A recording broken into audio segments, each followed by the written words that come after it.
Just to give y'all a little background on my guy, Shedeur Sanders' son. Me, I wish he got drafted to the Cowboys because I think that would have made the Cowboys more legendary. I really do. But Cleveland Browns picked him up. But if you don't know Shedeur Sanders, just to give y'all a little background on my guy, because I'm going to get that jersey. No matter where he go, I'm going to get that jersey just to represent. And I'm going to wear it on the show. But over his 4-season college career, Shedeur Sanders completed 1,267 of 1,808 passes. That's 70% if you don't know. That is a high percentage.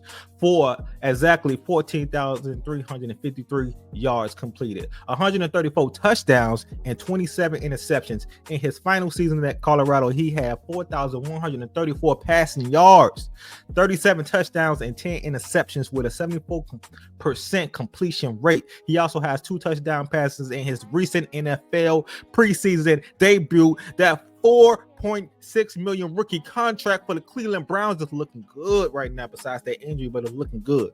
I need $4.6 million. I'll take half of that. You get what I'm saying? We'll be living good over here. We could get that new mic. Y'all make sure y'all hit that like, subscribe, and ring that bell. We're trying to make sure we make this into a big media company, but we going to take our time. We're going to build slowly. For $4.6 million, and then you get hurt in the preseason, hey, it happens. It happens. But he did also get a bonus contract.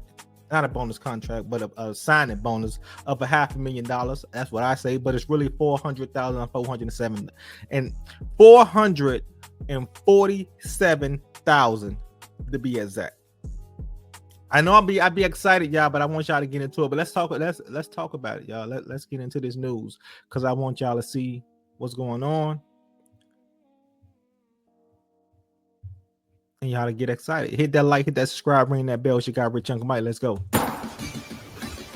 That's just in on CBS Sports HQ. Browns rookie quarterback Shedeur Sanders injured his oblique during practice today, putting his status in doubt for Saturday's preseason game against the Eagles. He's the latest quarterback on Cleveland's roster who has dealt with a health issue, joining fellow rookie Dillon Gabriel and Kenny Pickett. Sanders, who is trying to fight his way up the Browns depth chart, started the preseason opener last week and threw 2 touchdowns. Let's welcome on our NFL on CBS reporter Aditi Kinkhabwala. Aditi, this is a team, this is a division that you have covered for a very, very long time in the Browns in the AFC North. We're hearing that Shedeur has injured his oblique during practice. So how concerning is this for Shedeur as he is trying to, again, make his way up the depth chart, be QB2, potentially QB1 in the future? Should we be ringing alarm bells, or is it a little bit preliminary for that? Let me ask, do y'all think he will be a QB1 in the future? Do y'all think that he got a chance now? But y'all let me know in the comments. Do you think he has the chance, or he will be a QB1 in the future?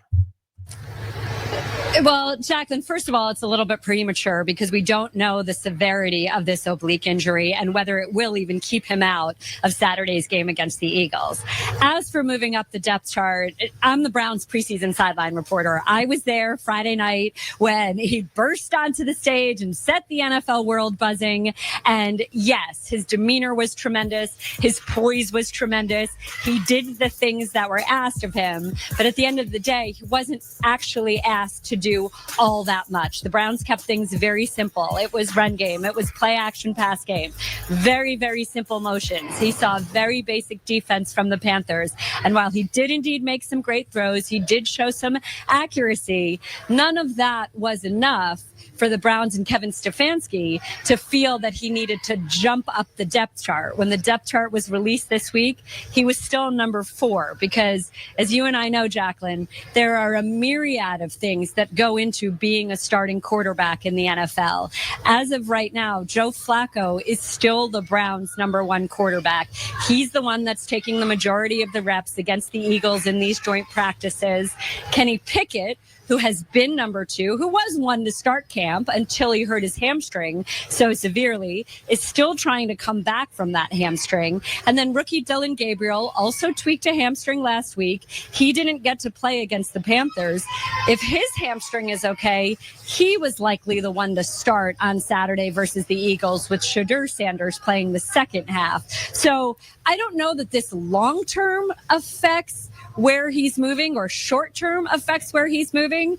But as someone who's calling the game Saturday, I'm certainly hoping this isn't that significant. And I do indeed get to see him Saturday because people are interested, Jacqueline. They're tuning in when he's on. Of course, there are a lot of eyeballs on Shedeur. And of course, we're just hearing too, Dillon Gabriel just spoke, and he doesn't know if he's going to be able to play against the Eagles as he's dealing with a hamstring injury. If we look at this, big picture, Aditi, this Browns quarterback room is very, very crowded. There's a lot of quarterbacks in there, to your point. And Shedeur is now, another one of three that's dealing with an injury. We talked about Dillon Gabriel. We talked about Kenny Pickett. Is this concerning at all that there's so many quarterbacks and we're already seeing three of them dealing with injuries, even if we don't necessarily know the severity ahead of the regular season? I think it's unfair to tag anybody with that in any way. This is sort of feels as if it's three separate instances that are three bad pieces of luck. But of course, you do need healthy bodies in there. You need a backup. That's why they signed Snoop Huntley, who was here for a long time in Baltimore. He's someone that had spent time in Cleveland. He is a tremendous teammate. He has a great demeanor, very professional. He was able to come in on 2 days and execute exactly what the Browns asked of him last week. So there's a healthy body there that can certainly play in a preseason game. But again, I was told that Dillon Gabriel's outlook was certainly a little bit better than Kenny Pickett's. We don't know how bad this is with Shedeur Sanders just yet. So before we hit the panic button, let's get a little bit of information. Now, if Gabriel and Sanders are both out for a while, then we can go ahead and panic because it's 40-year-old Joe Flacco then. Aditi, we certainly appreciate it, and we're looking forward to seeing you out there on Saturday as well, and then also everything coming out of Ravens camp as well. Great to see you, Aditi, and of course joining us here for that news. If you're just joining us on Joe Flacco, man, do your thing, man. Don't worry about it. But I'm going to stop it right there because I don't want to get into too much. But at the same time, Shedeur, you was hurt in practice. I think he was like going hard. He wanted to show everybody like he's ready. And I'm not mad at that. Getting hurt in practice versus getting hurt in the game, I think it's two different type of pains. But at the same time, it's still pain. You get what I'm saying? Who knows how severe that pain is? We don't know. We're not in his body. And who knows if that's the only thing he's dealing with. But I hope that he does move up. Yeah, I heard that he's still number 4 on the Cleveland Browns for the quarterback. He got a couple people he will have to move ahead. And even after the game, after those 2 touchdowns, he still was in the same place. But I do think he's going to move up. Joe Flacco, 40 years old. Hey, that's okay, man. Y'all see how long people could be in the game. I wish I could be in there. I'd be getting down. Y'all don't know, man. Rich Uncle Mike get down on that field. You get what I'm saying? Gets down on that field, but y'all don't want me to get out there. If I ever do, listen. Y'all celebrities who think y'all can ball, y'all come see me, man. Listen, it's all over here. You get what I'm saying? But blessings to Shedeur Sanders. I hope you get better, man. And we hope to see you in these games that's coming up and you're not out so long because we want to see what you do. We want to see how you play. We want to see how you advance. You get what I'm saying? This is how I feel about it. Y'all make sure y'all at least share y'all thoughts. Let me know in the comments what y'all think about Shedeur Sanders' injury. You think he's going to be out for a long time or you think he's going to bounce back real quick? Mind you, I told y'all this injury was during practice. So, but you never know sometimes, right? We never know. Y'all make sure y'all hit that like, subscribe, and ring that bell. It's your guy, Rich Uncle Mike, coming back with some more news. Man, $4.6 million, man. I can relax and get hurt for a while with that amount of money just to lay on it for a while. You get what I'm saying? Until next time, man, y'all stay blessed. Appreciate and love y'all. Peace.